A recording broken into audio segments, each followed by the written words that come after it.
بسم الله الرحمن الرحيم. السلام عليكم إخوتي الطلبة، كيف حالكم؟ كيف الصحة؟ درسنا 12 سندرس في هذا الدرس ما تبقى من الجمل المتداولة حول اللقاء والمقابلة، فتعالوا نشرع في درسنا الجديد، وسنأخذ الكلمات الجديدة بإذن الله تعالى. الجملة الأولى عندنا: كم فردا في أسرتك؟ أنتم تعرفون معنى الأسرة. الأسرة معناها العائلة، درستم في الدروس السابقة. كم فردا، تعرفون الفرد والجماعة. فهذا السؤال سؤال عن معرفة العدد، يعني كم أفراد عائلتك، أو كم فردا، كم شخصا في أسرتك، في عائلتك، أي عائلتك تتكون من كم فرد، أو عائلتك وأسرتك تشتمل على كم نفر أو على كم شخص. فالجواب في هذا: تتكون أسرتي على 6 أفراد. میرا گھرانہ بنتا ہے على 6 أفراد، او مشتمل ہے میرا گھرانہ، میرا خاندان 6 افراد سے. فتشتمل، اشتمل يشتمل اشتمال، تشتمل أسرتي على 6 أفراد. وكلمة اشتمل يشتمل، لو نقول مثلا عندي مكتبة في البيت، طيب هذا مثال.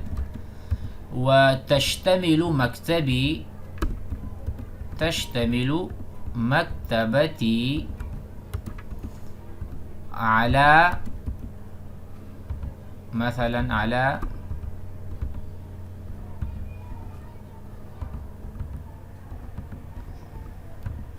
على 100 كتب، طيب، أو على 200 كتب، 200 كتاب، أو على 300 كتاب، أو على 1000 كتاب.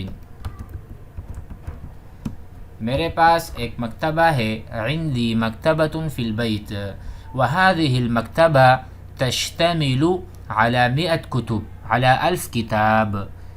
تشتمل معنی مشتمل ہے، اتنی کتابوں پر مشتمل ہے. فهكذا تتكون وتشتمل أسرتي على 6 أفراد. حسنا يا الغالي، حسنا بمعنى أتشا، حسنا طيب، بارك الله فيك. يا الغالي، يا أخي الغالي.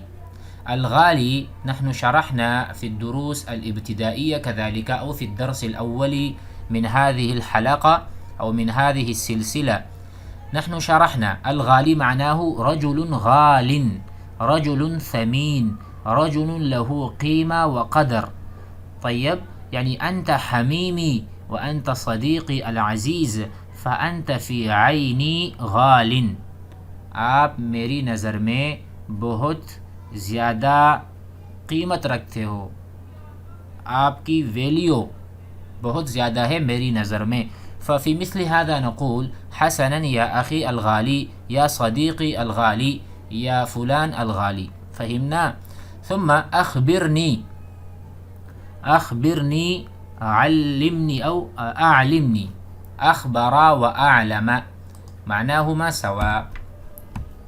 طيب، مثلا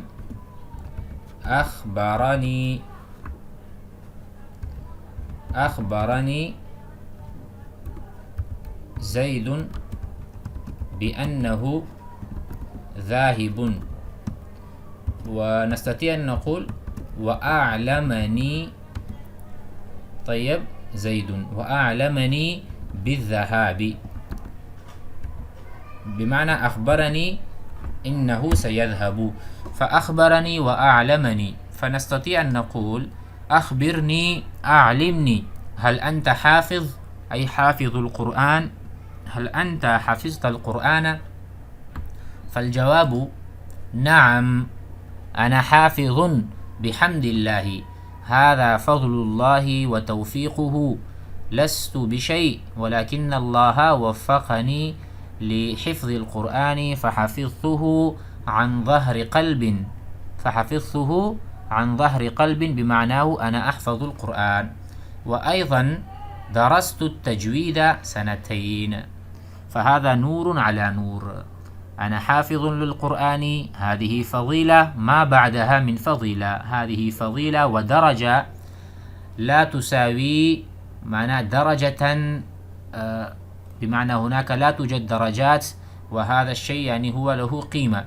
وقال بعده درست التجويد سنتين، فهذا هو الزيادة على حفظ القرآن، وتعرفون التجويد.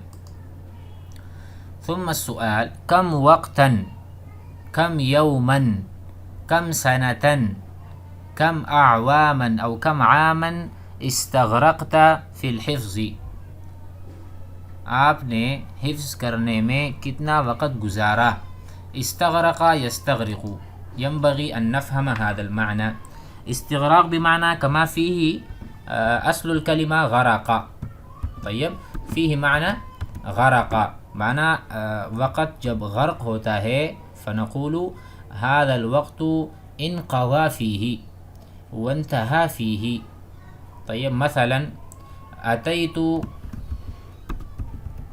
أتيت من السوق في ساعة واحدة. طيب مثلا هذا مثال، أتيت من السوق في ساعة واحدة، میں بازار سے آیا ایک گھنٹے میں. فکم وقتا استغرقت، میں نے کتنا وقت صرف کیا. استغرق بمعنى صرف. طيب لو نحن نشرح فنستطيع أن نقول صرف. طيب صرفت ساعة في الحفظ، مفهوم؟ صرفت استغرقت، استغرق يستغرق، صرف کرنا کسی چیز کو، آپ نے وقت صرف کیا، ضائع تو نہیں ہوا لیکن اس معنی میں آتا ہے کہ وہ وقت ختم ہو چکا، تو کتنا وقت آپ نے لگایا ہے. فيه معنى استغراق، فيه معنى الغرق. فكم وقتا استغرقت. طيب في الحفظ، فالجواب أتممت الحفظ في سنتين والنصف. دائی سال. أتممت، أتم، يتم، أكمل، يكمل، أكملت الحفظ في سنتين والنصف. وأكملت المراجعة في 6 أشهر. المراجعة گردان، طيب مراجعة القرآن. وأكملت المراجعة في 6 أشهر، 6 مہینے میں. أما أنا، الآن هو يخبر عن نفسه، هو يخبر عن نفسه. أما أنا، جہاں تک میری بات ہے، فأتممت الحفظ في سنة والنصف، في سنة والنصف، 1.5 سال میں. ومدة المراجعة كانت سنة كاملة، اور گردان کا جو میرا وقت ہے جو صرف ہوا ہے، مدة المراجعة كانت سنة كاملة، 1 سال مکمل. ثم السؤال هل صليت بالناس التراويح؟ هناك فعل صلى يصلي، أنا صليت صلاة الظهر، صليت صلاة الفجر. هل صليت؟ فهذا الصلاة يكون بمعنى لازمة، أنا أصلي لذاتي، أصلي لنفسي. ولكن عندما أكون إماما فكيف نستخدم هذا الفعل؟ طيب قولي أنا صليت، فقولك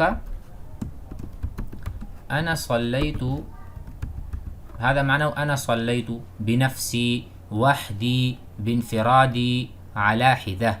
أما قولي أنا صليت بالناس هذا معناه أنا إمام. فهناك الباء للتعدية، الباء حرف الباء حرف الجر للتعدية. صليت بالناس، ماذا صليت؟ صليت بالناس صلاة الفجر، صلاة الظهر، صلاة العشاء، أو صليت بالناس التراويح. هذا هو. هل صليت بالناس التراويح؟ لا، لم أصلها بهم، أي بالناس لم أصلها بهم. وأنت ما حالك؟ وأنت ما شأنك؟ أنت أيضا حافظ للقرآن، هل أنت صليت بالناس؟ فالجواب: أنا صليتها بهم في السنة الماضية فقط. هذه السنة ما صليت بهم، ولكن في السنة الماضية صليت بهم. وهذه السنة إن شاء الله، أي في السنة الآتية وفي المستقبل، نيتي أن أصلي بالناس التراويح إن شاء الله. هل تساعدني في أن تسمع مني؟ نعم، أنا سأساعدك وسأعينك، وأنا أكون سامعا لك، سأسمع منك القرآن. بارك الله فيك. فالآن التدريب على التلفظ، فسنقرأ وأنتم تقرؤون وترددون معي. نعم. كم فردا في أسرتك؟ كم فردا في أسرتك؟